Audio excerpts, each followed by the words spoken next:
So in this video, we're going to show you how to install vinyl siding. But not just that, we're going to show you how to go from a nasty beast like this to something that's beautiful.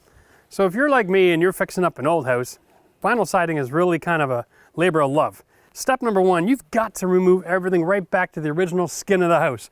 That means whether it's OSB or original wood siding, that's where you start, especially with older homes. People love to put layer on layer on layer on the outside of a house, but it really has very little value. Why build your house all the way out here when the cold's coming in from way down here? So we want to take it all the way back so that we can guarantee the integrity of our water diversion system, which is what siding is a part of. It's not the total answer. So if you're going to go do a siding job, don't just stick it on whatever's there. Peel it all back, get rid of the garbage, start fresh.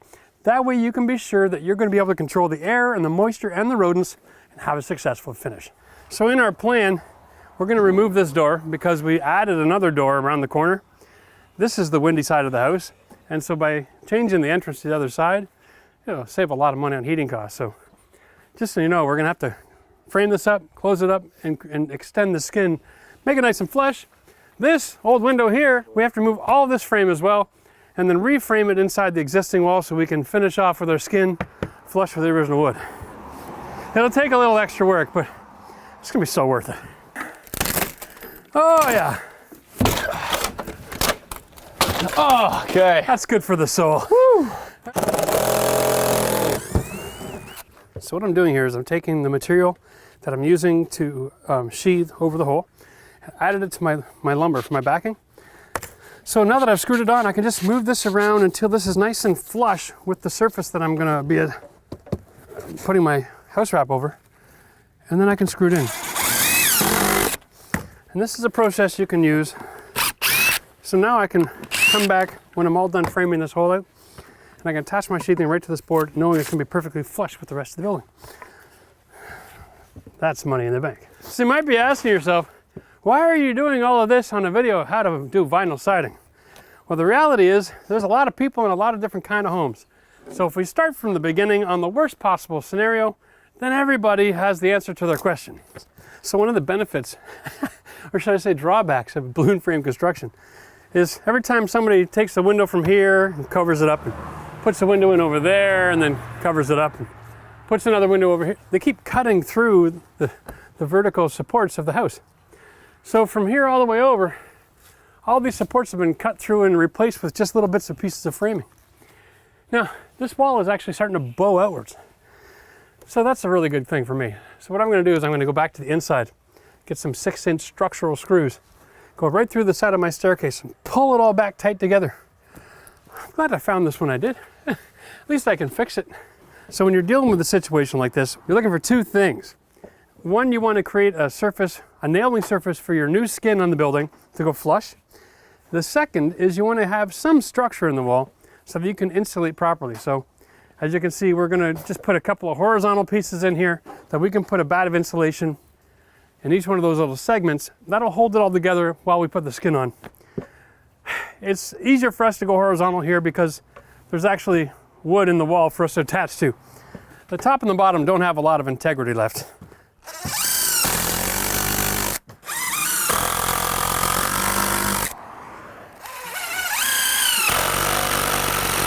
All right, so now we've got the wall framed up and bat insulation.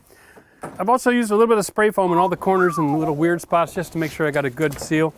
So we're gonna finish tearing all this out, remove the door, and then it'll be time for step 2, which is to reframe and then to skin all of the holes. Now, I got a quick question for you. We're gonna be going back with a vinyl siding. There's a lot of products on the market now. You can go with a cement fiberboard, with a good vinyl. You can also go with wood siding. It's a board and batten look. So I just wanted to know, put in the comment section below what you think would be your favorite on an old house like this and why. Let's have that conversation because I think it'll be really good for a lot of people to hear about the differences. We just got a little bit of cleaning up the corner to do and we're gonna remove the door.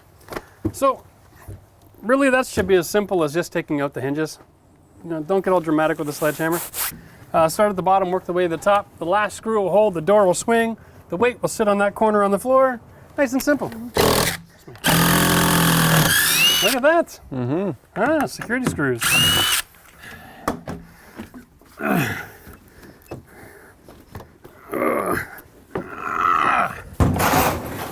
Okay, so in a lot of cases, if you're changing out a door or you're removing one, it's still in good enough shape that it gives you a little fight. So what we usually do is take the reciprocator, the Sawzall, and we'll just cut through a jamb. That gives you, and then you can just fold it open. It's really easy to remove. In this case, this has been here weathering for long enough, it all rotted out of the bottom, so there's nothing here to fight back. We're just gonna pry it off. There we go.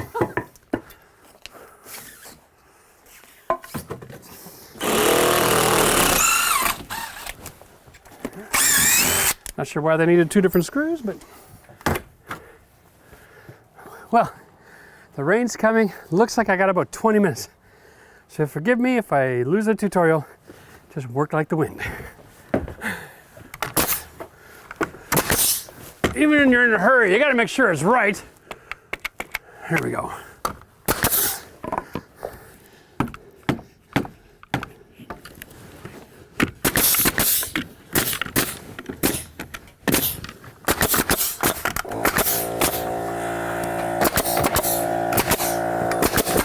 So the goal here is to get this closed up before the rain on the horizon comes. The secret to this is really just get the sheathing on. We want to intentionally measure this a little bit shy, fill the perimeter with some expansion foam, trim it off as we're putting on the Tyvek wrap, and then we should be okay. Hi. One of the suggestions I'm going to make if you're a DIYer, bite off as much as you can chew for a day. I would say that 16 or 18 feet by 10 feet high is a good goal if you're opening up an old pig like this. If this was a newer house, feel free to take the whole wall. You can do a re in one day, pretty much a whole surface up to 200 square feet. One of the easiest ways to measure and mark, use a drywall T-square with a black marker. This will enable you to draw a nice straight line really quickly. Much faster than using a chalk line. Make sure to set the depth of your blade relative to the material you're cutting. And you can cut on the ground if you put a 2x4 down first. Just stay on the short side to hold the cutoff in the air.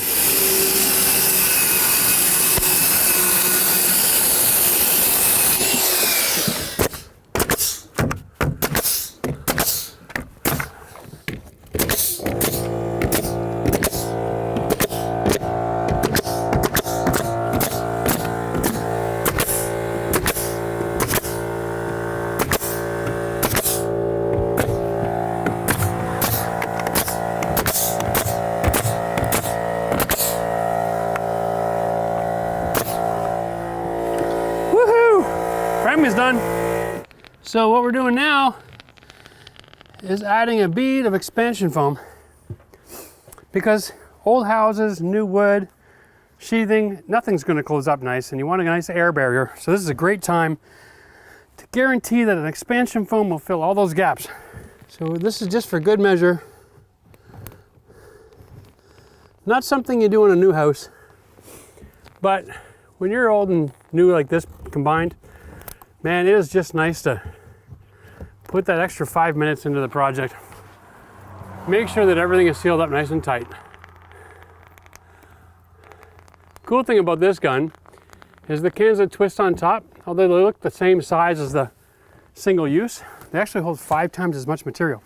Great value for your buck. So if you're doing a lot of renovating, get one of these guns. They're about $40. And they will pay off in all kinds of ways. There we go.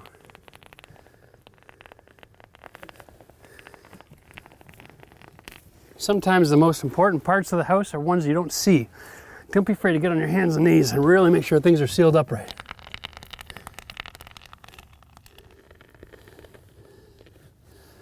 Okay, here we go. Now we have a great opportunity. Take a few minutes, pull the rest of the nails out of the siding. It's original. While that sets up, and then we'll come back with a knife, trim it off, and we're ready to Typar.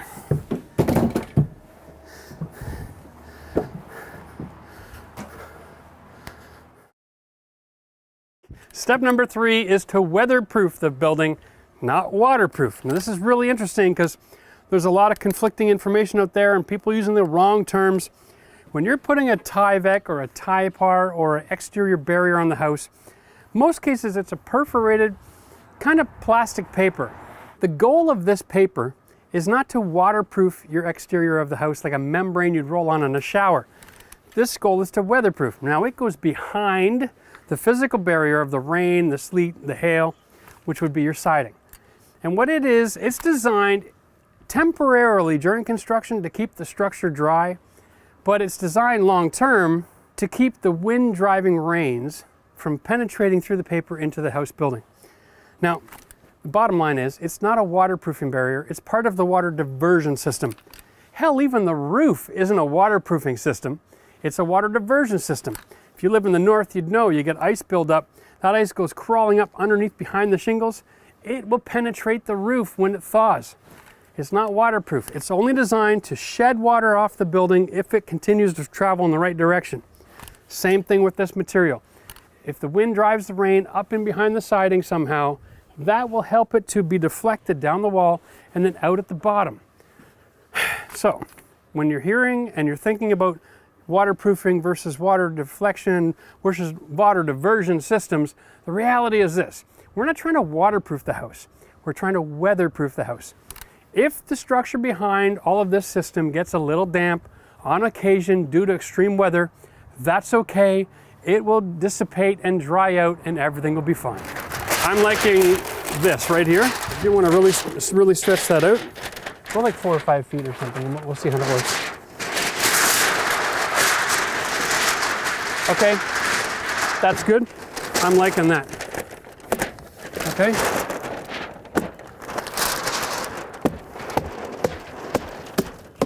All right.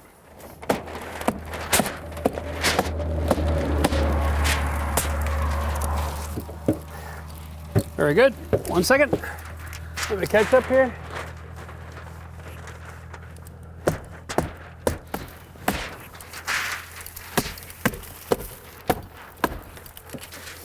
Just be careful you're not hitting the wall too hard with the machine. You don't want to break the paper. You just want to embed a staple. All right. Now on the paper itself are these little red squares. Generally that's a guide to help people understand how many staples should be on the wall. So it's every couple of feet. They want it every 8 inches. If you're like most people in the world, you'll end up putting a lot more than that in your Type R. And it's an OCD kind of situation.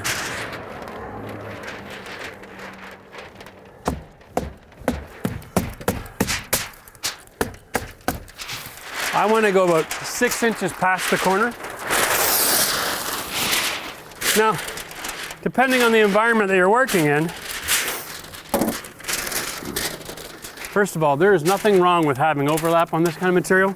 This is not a vapor barrier, all right? This does not stop moisture vapor from passing through. So if you overlap, it's not going to cause you problems.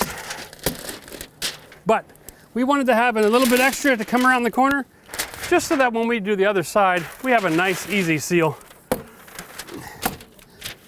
We're not relying on the tape at the corner to do our seal for us. We're just setting this up so when the rains come tonight, we're gonna have some water shedding ability. So anybody who's a fan of the channel and saw our little video about the mice control, you've seen the exterior of this house. Here's another example of a hole by our friendly neighborhood critters. What we have to do is create a water diversion system on this old pig. So we're gonna skin the entire wall, new OSB. We're just adding a little bit of back framing, okay? Covering it all with the Type R or Tyvek. Any house wrap will do. Some is better than the others. I'm not gonna get into the debate. The point is, these systems are all the same. They keep the water from getting in behind and they shed it down, all right? But they allow moisture or air vapor to pass through it. So it's an awesome technology. We're gonna cover all this up, we're gonna tape your joints. We're gonna get down to here. Now, in this corner, I've got 2 different foundations. Over here, I've got a stacked stone, and the house is actually built right on top of it and extends just a little bit past the stone. Over here, I've got a 2-foot wide stone foundation. It's basically 2 walls of stacked stone set up against each other. And so this one, we have to create a water diversion system that gets in behind the Tyvek with metal, bent some metal out and over and around. And we also want to seal all this up with our expansion foam. Now this is important. We talked earlier about these old houses. The stone wall is not actually attached to the rest of the construction. It's balloon frame. Everything is sitting on the floor joists and it acts independently in a lot of cases.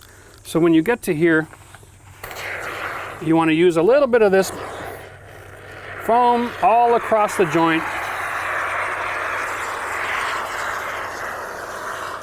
And you want to make sure that your OSB doesn't come in contact with your stone because you don't want it to wick up the water.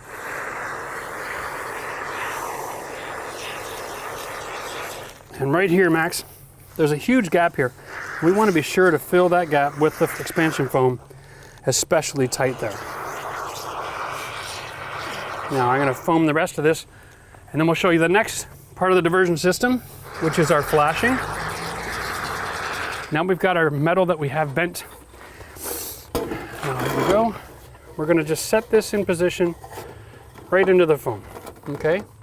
Now Matt, what we're looking at is this point right here that we want to have down, and then just throw some surface nails. Am I pushing right down into the corner? Generally speaking, yes. We got our peak is here, right? So I'll leave it. So it doesn't need to be too hard. No one's going to be standing on it, but that's fine. So the idea here is you want to measure out all three of these sides, take those dimensions, draw a picture of the piece of metal that you need bent, and you should be able to find a local supplier in your neighborhood. In Ottawa, we have the Vinyl Aluminum Warehouse on Merivale Road, and you can take it in there and tell them how many feet, what color metal, and they'll bend it for you in just a couple hours. So you can head out in the morning, give them your dimensions, pay for your supplies. So if you need custom built metal and you don't have a bender and you don't want to rent the machine, that is definitely an option. It's affordable considering how convenient it is.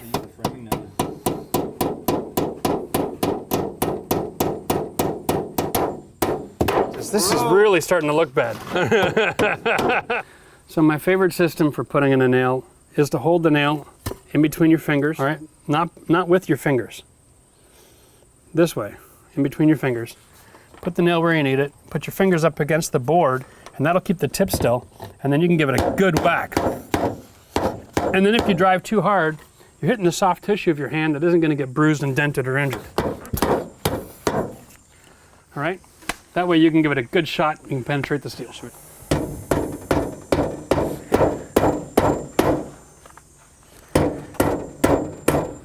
You're not hitting it hard enough.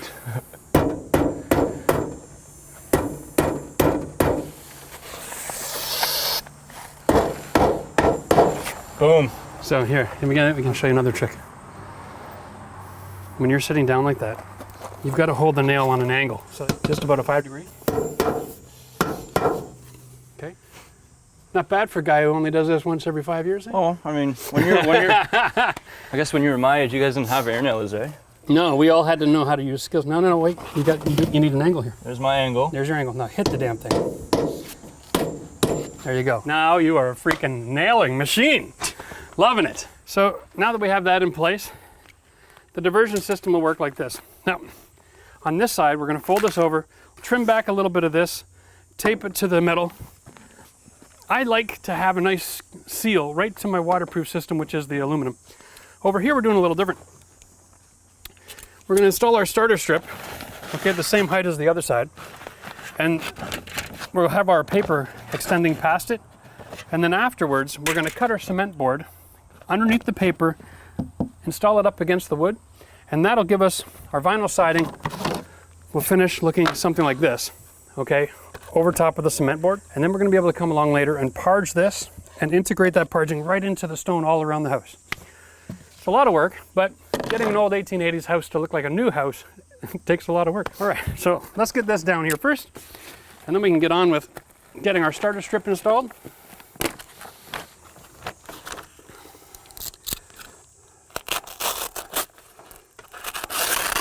Here we go. Now we're using puck tape. Make sure that everything is nice and tight here.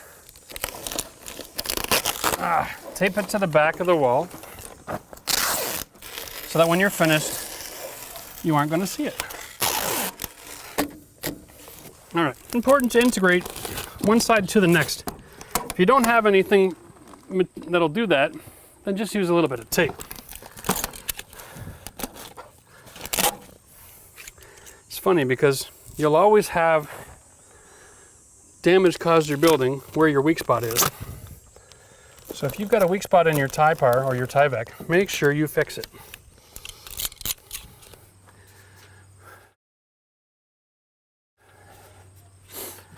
So now it's time to install your vinyl. Now we've got our water diversion system set up.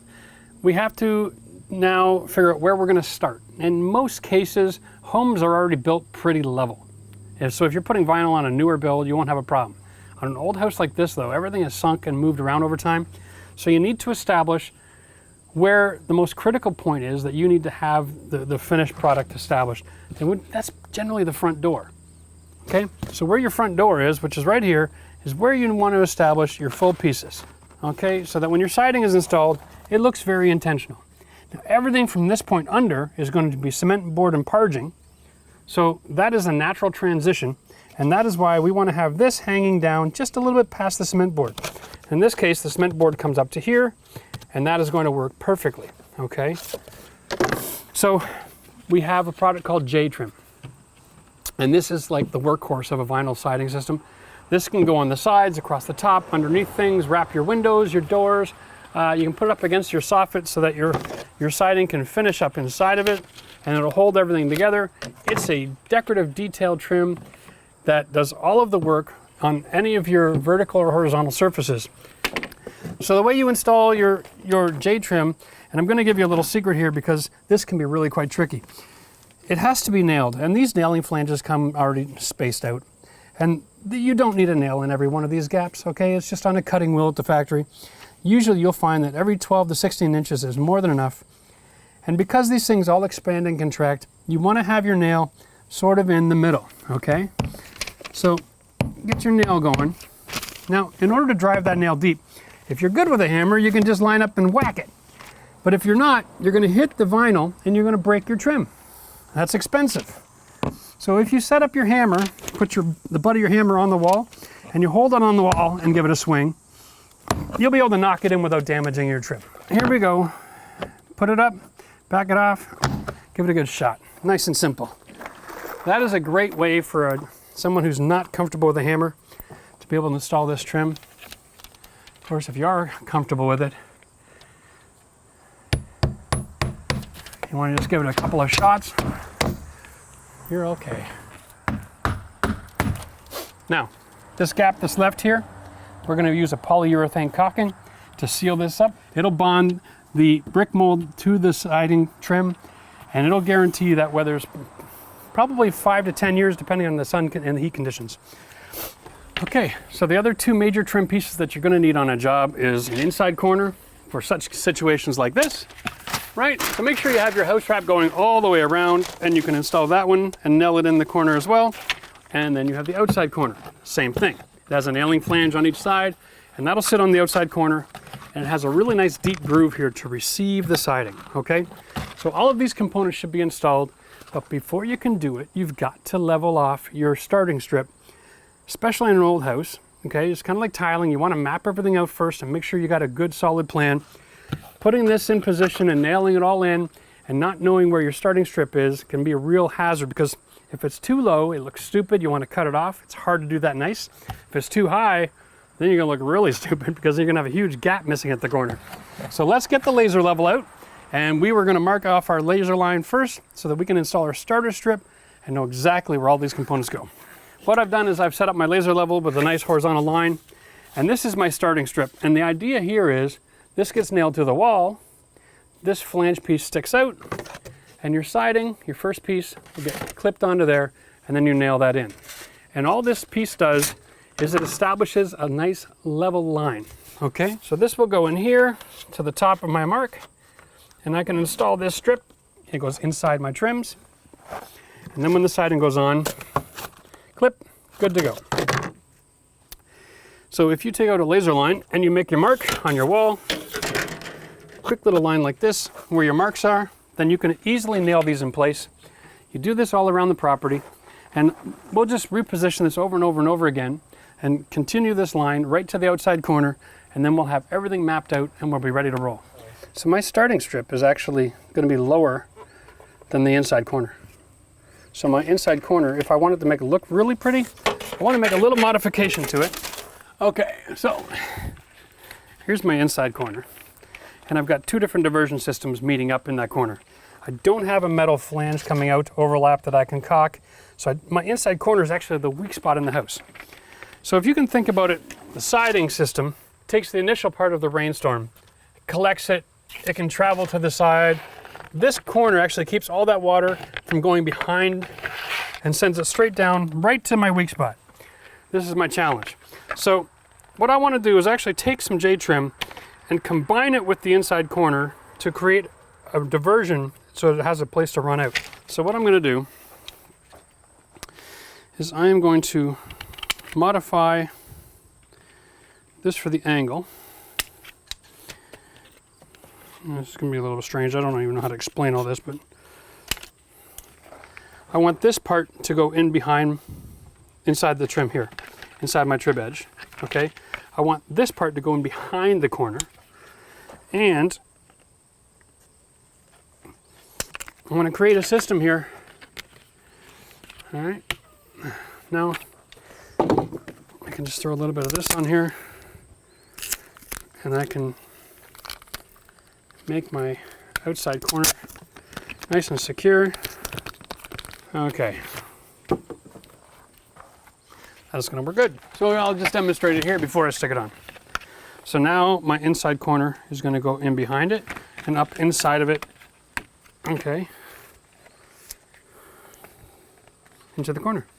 So now any water that comes down the inside trough will head into this, which is gonna be on an angle, following my detail, and then be able to run away from the building. Bit of a pain in the butt, but it's gonna work really nice. So let's measure this off now, because I'm going from the outside corner. I don't want this detail any longer than it needs to be.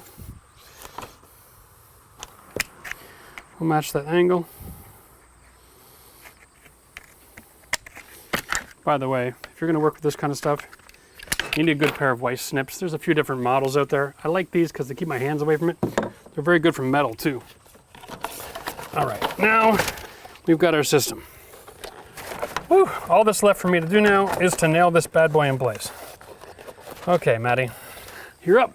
I'm gonna hold on my system together while you nail it, okay? Nail, anywhere up here is fine.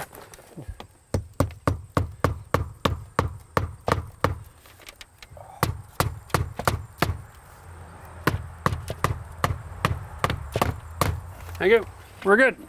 So, now we're gonna just finish and nailing in both sides of this trim. There we go.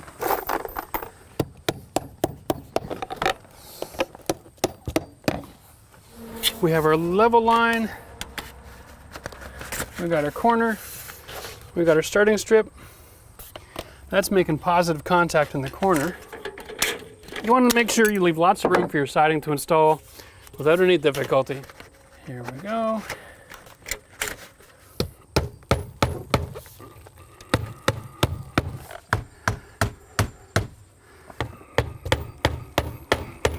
Should I be tossing one through this hole to catch both pieces here or no? Nope, not necessary. Just every 16 inches. There's going to be a fair amount of pressure put on this as we're tugging it all together, so we want to have it nice and tight. So we're using a Gentex siding here, and we're in Canada. They have a parent company down in the States. They make the same product and available distribution down there. We'll put all of those details in the description down below. The products and the corners and all that kind of stuff. So this is awesome. This color is Meadow Fern. It's relatively new on the market. So this is really nice because it has one of those modern colors, and in conjunction with the commercial brown trim, doors, windows, and soffit, I'm gonna end up with a more modern looking house. Hopefully it won't look like it's 140, 50 years old anymore.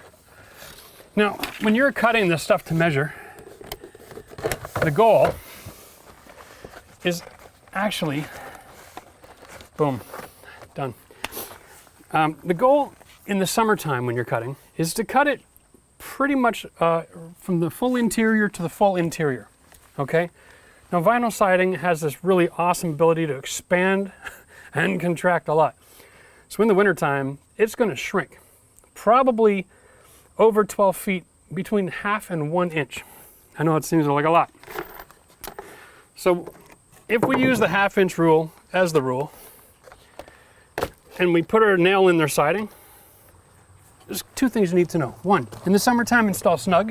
If you're doing this in the spring or the fall, leave a little bit of gap, okay? You're going 1/4 inch on each side, because it is going to get hot and it'll expand. If you're installing this in the winter, just stop and wait until next spring. It's just too difficult to work with. You put your nail in the middle of these gaps. What I'm about to show you here is the most important rule when you're installing siding. And nobody ever does it, which is why every time you drive down the road and you look at a new house construction, you see an absolute mess of warped walls. You put your nail in the middle,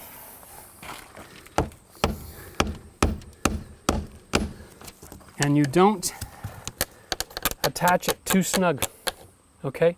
Leave the ability for that siding to maneuver. If you hammer that all the way flat, let me do an example here of how not to do it, okay? How not to do it 101. You put it on an edge, and you hammer it in nice and tight. And then you go down here and you put another one in, and all right. What you got here is a nail on one side of the gap and a nail on the other side of the gap. They're both pinch tight. This siding can't move. In the summertime, the only thing it can do is buckle in between the nails. All right? That's not how you want to put this stuff on. In the extreme weather, you want your siding to be able to slide across the nail. Here, I'll use this again, because that one's been there pretty good because it's hot today. You want to install your siding in the middle of all your gaps so it can move around. So as it's expanding and contracting, it can slide on the nails, okay, and sit freely without all the buckling. If you install it this way, it's not coming off the wall, all right? It's not going anywhere. It's just as secure as if you hammer it all the way in. And you can find that sweet spot where it can still slide, okay? That's the trick. Every nail goes in the middle of a gap, and you don't hammer it all the way in, then this has the ability to expand and contract without buckling on the wall. And you're gonna be really happy with your result. So for everybody who bought a house and is disappointed with the way their siding is performing, go out and buy yourself a siding removing tool, and it's a little red hook, goes underneath, lift it up and check to see, are your nails all pinned in nice and tight? Are they stuck in the corners so that the siding can't move around? And if that's causing your buckling, that's an improper installation, and the guys who installed it are going to be bound by warranty to come and fix it. Now, we want to put in a nail every 16 inches. So if you're doing a house like we did around the front and we add strapping, put your strapping every 16 inches. Very important, this is evenly spaced. If you don't want to have a measuring tape out and waste your time with all that, just count out 10 spaces and throw in a nail. Okay? And be nice, leave that gap. This goes on relatively quick. Boom, time for the next piece. So one of the most important aspects of the siding is the way that the nailing strip and the siding itself have got this detailed notch. It's on both ends of every piece. When you're measuring to do your cuts, always measure from the detail,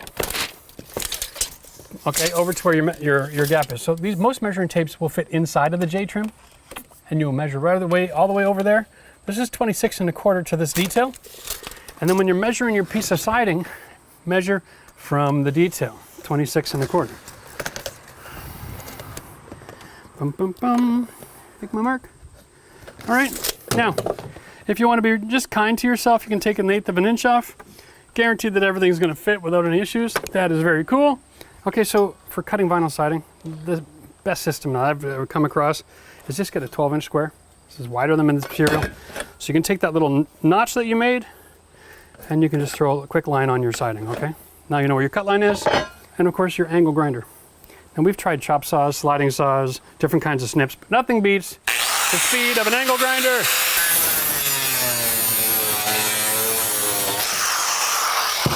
And done. And yeah, I didn't use safety glasses because there's nothing flying around. The grinder is more melting the plastic, not cutting it. It's quite interesting. So now you can see that when I cut this, I have this awesome overlap. Okay? I have 1.5 inches on this side and 1.5 inches on the back side. That's my waterproofing layer. All right? Now the only question you have left is, do I install left to right or right to left? Because it goes either way. And that's up to you, okay? Generally speaking, you want to take a look at your wind pattern and your rain pattern. If the wind is always driving from this direction, then install from right to left so that your overlap is the other direction, okay? Make sense? Really, it comes up to you have the option, so you can set it up for the wind from the backside or from the front side. It's your call. But if you have a 3-inch overlap like this, generally speaking, you're gonna be fine. This is one of the reasons why we have a water diversion system behind siding. Siding stops 90% of the water. But when the wind's blowing, it's gonna get in behind it. That's why you need this functioning.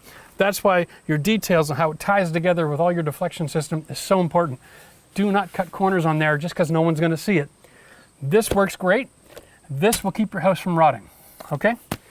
Now, what we got here is we just gotta cut the rest of this all the way up to the top of the door, and we have nothing new to show you for the next few minutes.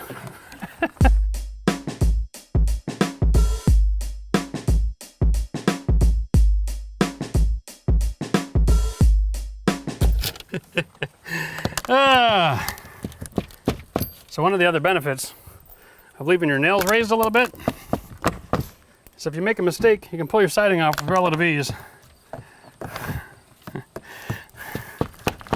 I'm almost embarrassed to say it, but the bottom here never clipped. See?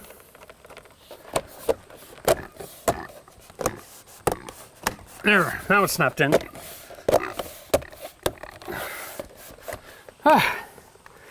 Whew, glad I caught that now. Fixing that later on would have been a real pain. So, always put your finger underneath the edge.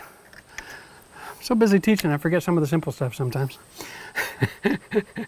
Right? Lift while you nail, just a little bit upwards pressure. Make sure that everything is nice and snug. Okay, back to the time lapse.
So we figured we'd just take a quick minute out to discuss these installation blocks. They are awesome. When they're closed, they're the same thickness of the finished siding. And they just have a little compression locking system on them. And then there's a front face that comes off. Okay, so you save this for later. But the idea here is you can take these blocks for installing around dryer exhausts, hose bibs, lighting fixtures, anything you can imagine, really. I mean, there's a lot of options in the different sizes you can get, but generally you can't buy these in a variety of colors at your local building store. You've got to go to a specialty store to get them. So make sure you pop by a siding supplier and you can get whatever you need. Now, I ordered these in advance and I ordered them black. And it might look like an odd choice, but I also have, because I'd like to always buy things before I start, I have my light fixture. And I noticed that when I bought my light fixture, the back here, the mounting plate was not just a little round.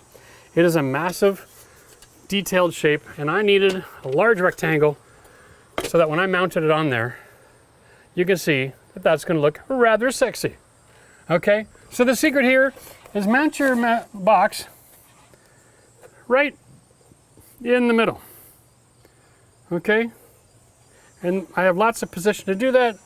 So then I'm going to take this here and I'm going to roughmate where that is.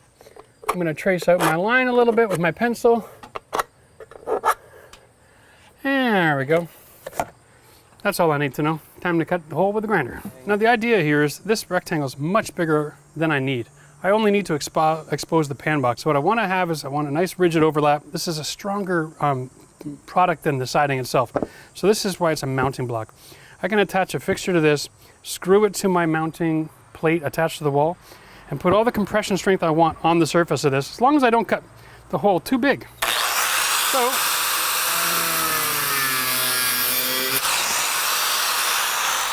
it's just like cutting tile, right?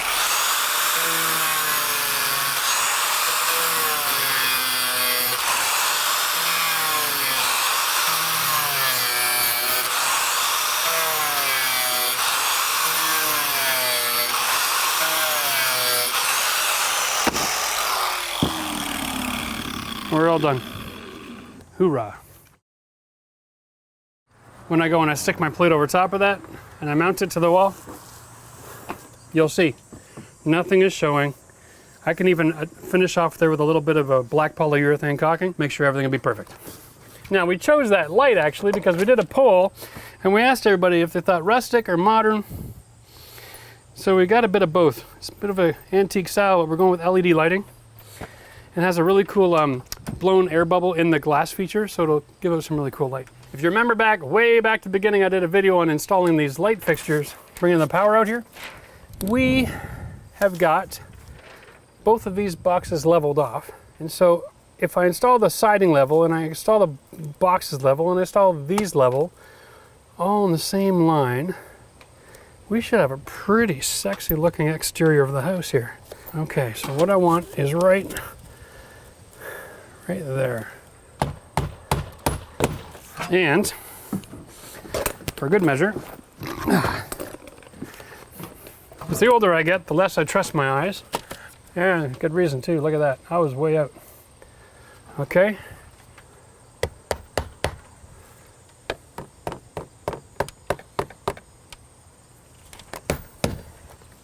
There we go. Throw a couple more in for good measure, and we're good. Now the light fixture itself is going to be attached to the box, okay, with longer screws. We're going to pick up some 832s and we're going to screw it to the box itself. But if this mounting box is attached securely to the wall, then your fixture is attached securely to the box, which is attached to the wall, and then you caulk it, it's not going to fall apart and crack and leak on you, and everything will last for a bazillion years. Done. Let's go cut the siding for this piece, and then we can put the trim on.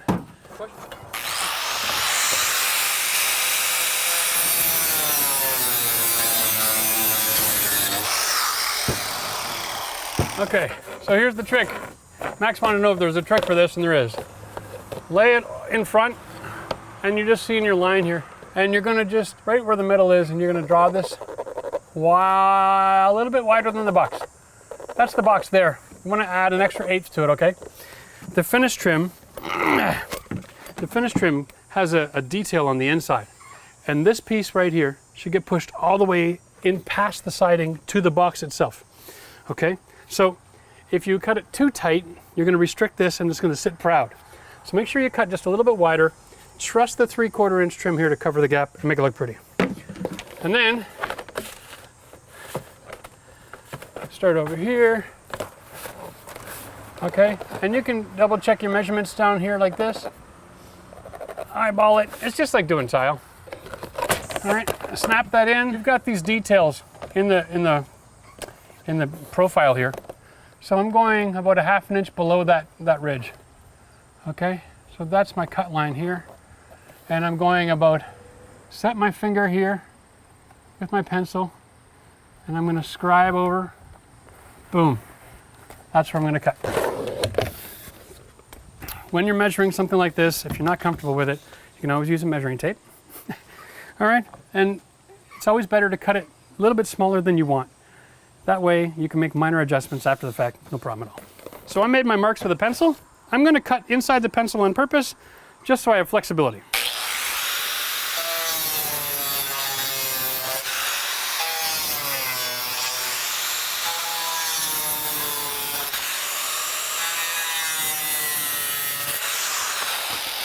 All right, now I'm going to go back there with my marker and we'll double check.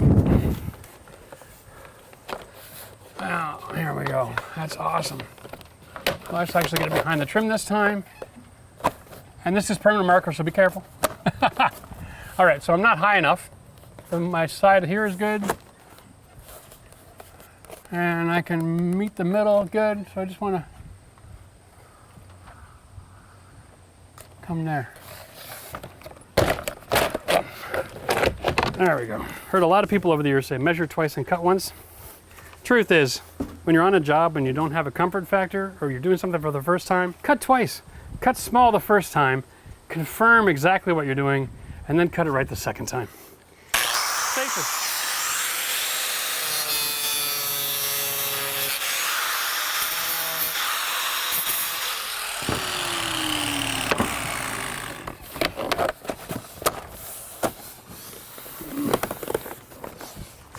So before you nail this in, put your finish trim on, confirm everything is good. Oh yeah, that is sexy. Loving it. We're just going to discuss here because the tops of doors and windows are probably the most important part of any of these installations. You've got a couple of options here. One, remember we've got a house wrap on here. This is a nice little membrane all around the whole interior of the door frame. In behind the brick molding, we've got expansion foam that's sealed up everything. If water gets in behind here, okay, it's going to have access to the wood jamb unpainted, the door jamb unpainted, and that's not a good thing. So we don't want to continue building with this idea that, well, if water gets behind it, no big deal, because we've got this, we've got... All these layers are to complement each other. They're not individual systems. So we have our tie part coming over top of this, all right? And we have a couple of options. One of the traditional options is to put on a piece of metal trim, okay? And the idea would be to have this metal trim come down, just like we did on the concrete, on the foundation. Comes down over the top and then a little bit of an overhang. Now, if you do that, you want to bring that all the way out to the outside of your J-trim, or you've created a weak spot on both sides, the water will run left and right and have the same problem all over again. The question is, what's a good system for diverting water? And the answer is to seal it the hell up, okay?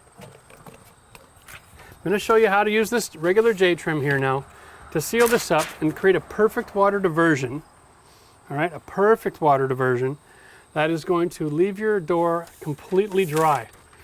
Now, step one, and I don't know if anybody in the world agrees with my idea here, but I've been doing this for a long time, and I absolutely love it, is I cut my paper about 1/4 inch to 1/2 inch above my joint here. Oh, having a sharp knife would be very beneficial. Come on. Whew.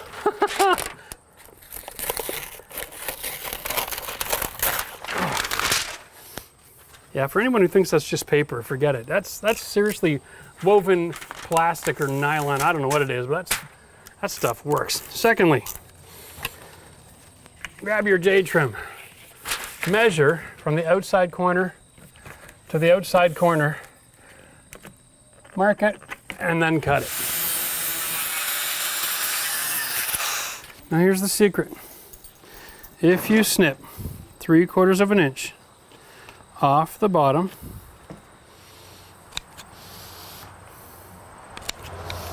on both sides,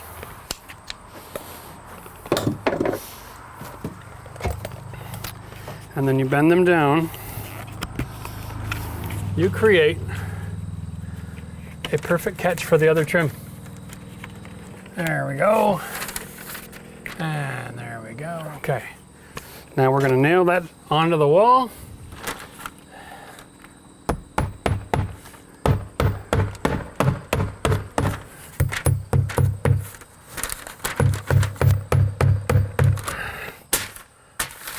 Lay the paper inside.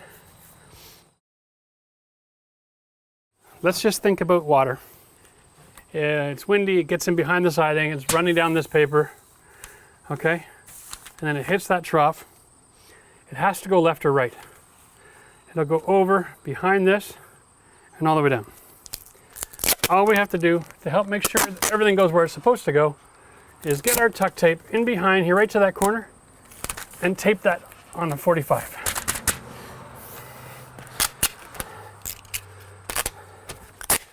Oh, we got torn paper there. We should fix that while we're at it. Now this is the kind of stuff that you're not going to see on a job site. Nobody's taking this kind of attention to detail. The truth is, most homes, if they have a few weak spots, are going to survive just fine without being this concerned about issues like this. But when you're working on your own house and you've got the luxury to be a little picky, I say, take the extra minute. Because having issues like this dealt with is the difference between ants nesting in your wall because you've got a wet spot and they've decided to make a home there, right? I mean, your house isn't going to fall down, but if you can help to avoid having problems with ants, that's worth the investment there in a loan. All right, now, believe this or not, I'm going to just take a little bit of tape on the inside and tape that round joint together to close my gap. So here's how you measure this. Okay, get it all the way to the left. Take your pencil, mark right here, 1/2 inch to 3/4 in. So now we're taking where we know our joint is. We're going to just translate this information to here. Okay, so we're going to be cutting up. Piece of cake, isn't it? And now we're going to measure from the bottom of this to the bottom of this, and then add 1/8 of an inch. And here's why. This sits underneath this. You got to include the material thickness, okay? So we're actually 3 1/8 here. So we're going to cut at 3 1/4. We're going to turn this around, measure up and cut at 3 1/4. That's here. Put that line there. And I'm going to do the same on the other side in case it's a little bit different. It might be a hair different. Yeah, that one's 3 1/2. Not a big surprise. Now because we've got 3/4 of an inch here of mercy, we always add a little bit more when we're cutting, just to make room for things to go nice and snug. I'll go back to the table and we'll cut that out. For the record, 2 sawhorses, a couple of 2x4s, and a 1/2 sheet of OSB makes a perfect work table for this. So don't be afraid to invest in some materials. You don't want to be doing this all day long, sitting, squatting on the ground. Here we go. That one's taller to shorter, right? So we're going to scribe. I'm going to start like this, and I'm just going to slowly close my gap. And that takes a little bit of experience, but hey.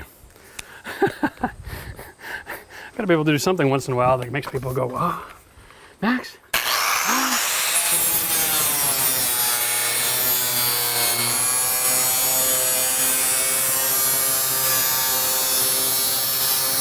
I think the pizza's here, which is why I can't find my son.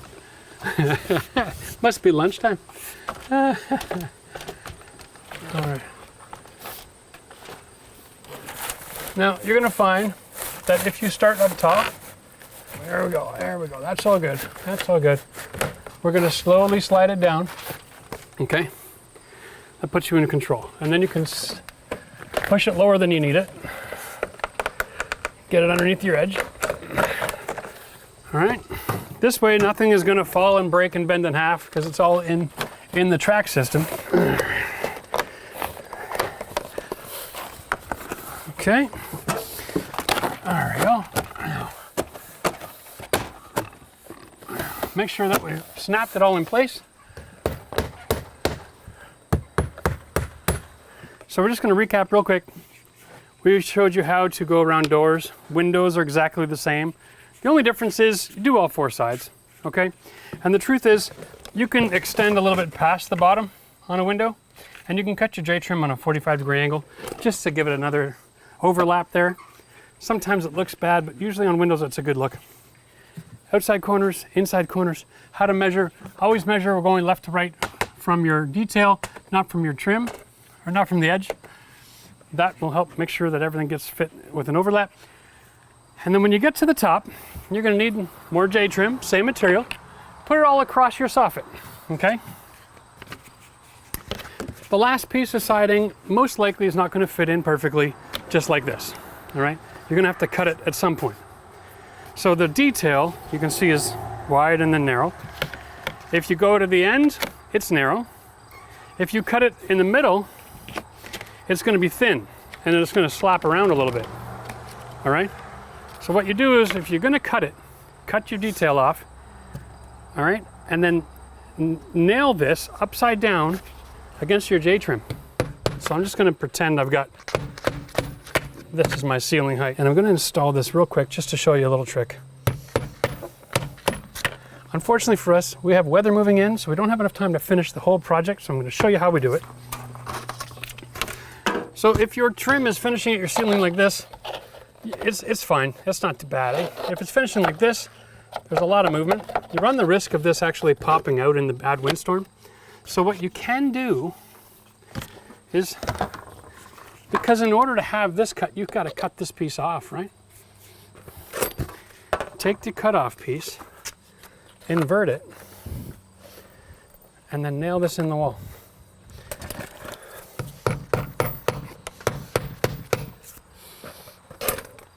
Then when you snap this in, okay, it's not going to be wibbling around because you've now filled that gap with material.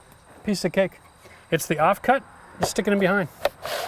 And then you're going to be nice and solid. It'll look great. It'll have a nice contact versus that huge shadow, right? Nobody wants the shadow. So if you do have to cut it and you're installing on the thin side, take this off, invert it, just run it with the grinder, invert it, nail it up, boom. How sexy is that?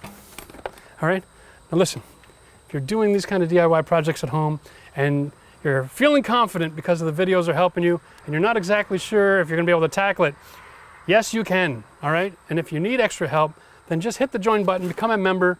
You're gonna get access to call me on the phone. We can do consultation. We'll give you an email where you can send us pictures. We're here to help you out, okay? And if you want to get more videos like this, then hit the subscribe button. Don't forget to give us a thumbs up, all right? YouTube needs to know that you guys like watching this kind of stuff, and they'll promote it to a bigger audience, and we'll be able to help more people. We really appreciate it. And if you want to see some of the other projects we've been doing on this 1880s house, then just click the link right here. We got a playlist put together of some of our favorite aspects of this whole build. Thanks for joining us. We'll see you again next week.